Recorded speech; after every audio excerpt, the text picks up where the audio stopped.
Operation ಸಿಂಧೂರದ ಸಂದರ್ಭದಲ್ಲಿ ಬಳಕೆ ಮಾಡಿರುವಂತ ಒಂದೊಂದು ಶಸ್ತ್ರಾಸ್ತ್ರಗಳ ವಿಚಾರಗಳನ್ನು ಹೇಳ್ತಾ ಹೋಗ್ಬಿಟ್ರೆ, ಅದರ ಪರಾಕ್ರಮಗಳನ್ನು ಹೇಳ್ತಾ ಹೋಗ್ಬಿಟ್ರೆ, ಏನ್ರಿ ನಾವು ಭಾರತ ಈ ರೀತಿಯಾಗಿ ಬೆಳೆದು ನಿಂತಿದ್ದೀವಿ ಅಂತ ಈ ರೀತಿ ಹೆಮ್ಮೆ ಪಡಬೇಕಾ ಅಥವಾ ಅನುಮಾನ ಪಡಬೇಕಾ? ಅನುಮಾನ ಪಿಶಾಚಿಗಳ ರೀತಿಯಲ್ಲಿ ಆಪರೇಷನ್ ಸಿಂಧೂರ್ನಲ್ಲಿ ಸರ್ಫೇಸ್ ಟು ಏರ್ ನಾರ್ಮಲ್ ಆಗಿ ನಾವು ಕರೆಯುವಂಥದ್ದು ಏನಂದ್ರೆ, ಭೂಮಿಯಿಂದ ಆಕಾಶದಲ್ಲಿ ಹೊಡೆಯುವಂಥದ್ದನ್ನ ಯಾವ್ಯಾವ್ದು ಇರುತ್ತೆ ಅದನ್ನ ಸರ್ಫೇಸ್ ಟು ಏರ್ ಅಂತಾನೆ ಕರಿತೀವಿ. ಸೊ ಅದನ್ನ ಸರ್ಫೇಸ್ ಟು ಏರ್, ಅದಕ್ಕೆ ಅನೇಕ ಬೇರೆ ಬೇರೆ ರೀತಿಯಲ್ಲಿ ಶಸ್ತ್ರಾಸ್ತ್ರಗಳು ನಮ್ಮ ಹತ್ರ ಇದೆ. ಅದಕ್ಕೆ ಬೇರೆ ಬೇರೆ ಹೆಸರುಗಳು ಕೂಡ ಇದೆ. ಅದರಲ್ಲಿ ಪೆಚೋರಾ ಕೂಡ ಈಗ ಒಂದು. ಸಿಂಧೂರ್ ಕಾರ್ಯಾಚರಣೆಯಲ್ಲಿ ಸರ್ಫೇಸ್ ಏರ್ ಮಿಸೈಲ್ ಕೂಡ ಬಳಕೆಯಾಗಿದೆ ಅಂತ ಹೇಳಲಾಗ್ತಾ ಇದೆ. ಸೊ ಇದನ್ನು ಅಧಿಕೃತವಾಗಿ ಭಾರತೀಯ ಸೇನೆ ಹೇಳಿಲ್ಲ, ಆದರೆ ಇದು ತುಂಬ ನೇರವಾಗಿದೆ ಭಾರತೀಯ ಸೇನೆಗೆ. ಮತ್ತು ಈ ಒಂದು ಆಪರೇಷನ್ ಸಿಂಧೂರ್ ಕಾರ್ಯಾಚರಣೆಯಲ್ಲಿ ಕೂಡ ಇದರ ಬಳಕೆಯಾಗಿದೆ ಅಂತ ಹೇಳಲಾಗ್ತಾ ಇದೆ. ಪ್ರಮುಖವಾಗಿ ಇದು ರಷ್ಯಾ ನಿರ್ಮಿತ ಆಗಿರುವಂಥದ್ದು. ಭಾರತ ಇದನ್ನು ಖರೀದಿ ಮಾಡಿದೆ. ಅದಾದ ಬಳಿಕ ಅದನ್ನು ಅಪ್ಗ್ರೇಡ್ ಮಾಡುವಂಥ ಪ್ರಯತ್ನಗಳು ಮತ್ತು ಅಪ್ಗ್ರೇಡಿಂಗ್ ಸಿಸ್ಟಮನ್ನು ಕೂಡ ಭಾರತ ಮಾಡ್ತಾ ಇದೆ.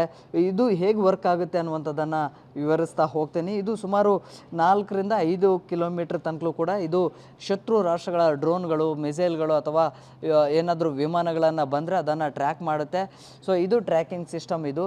ಸೊ ಇಲ್ಲಿಂದ ಟ್ರ್ಯಾಕ್ ಮಾಡುತ್ತೆ. ಇದು ಟ್ರ್ಯಾಕ್ ಮಾಡಿದ ನಂತರ ಇದು GPS ಮೂಲಕವಾಗಿ ನೇರವಾಗಿ ಕಮ್ಯುನಿಕೇಟ್ ಆಗುತ್ತೆ ಮಿಸೈಲ್ಗೆ.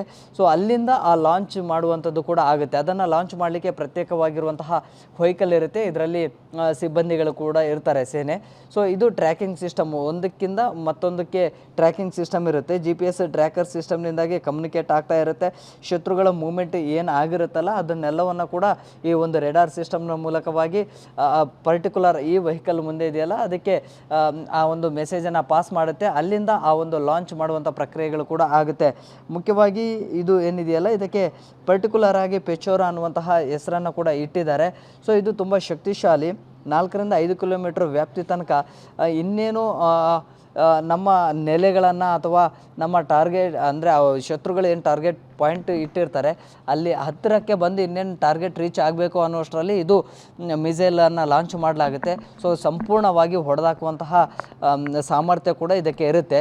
ಸೊ ಈ ಒಂದು ಸರ್ಫೇಸ್ ಏರ್ ಮಿಸೈಲನ್ನು ಕೂಡ ಭಾರತೀಯ ಸೇನಾ ಕಾರ್ಯಾಚರಣೆಯಲ್ಲಿ ಇದನ್ನು ಬಳಕೆ ಮಾಡಲಾಗಿದೆ ಅನ್ನುವಂಥದ್ದು ಕೂಡ ಹೇಳಲಾಗ್ತಾ ಇದೆ, ಆದರೆ ಅಧಿಕೃತವಾಗಿ ಹೇಳಿಲ್ಲ. ಈ ಮೂಲಕವಾಗಿ ಸುಮಾರು ಬೇರೆ ಬೇರೆ ಮಿಸೈಲ್ಗಳನ್ನು ಕೂಡ ಜೊತೆಗೆ ಬೇರೆ ಬೇರೆ ಏರ್ ಡಿಫೆನ್ಸ್ ಸಿಸ್ಟಮ್ಗಳನ್ನು ಕೂಡ ಬಳಕೆ ಮಾಡಲಾಗಿತ್ತು. ಅದರ ಸಾಲಿನಲ್ಲಿ ಈ ಒಂದು ಸರ್ಫೇಸ್ ಏರ್ ಮಿಸೈಲನ್ನು ಕೂಡ ಬಳಕೆ ಮಾಡಲಾಗಿದೆ ಅನ್ನುವಂಥದ್ದು ಕೂಡ ಹೇಳಲಾಗ್ತಾ ಇದೆ. ವಿಡಿಯೋ ಜರ್ನಲಿಸ್ಟ್ ಹನುಮಂತು ಜೊತೆ Prakash D Rampur, public TV, Bengaluru.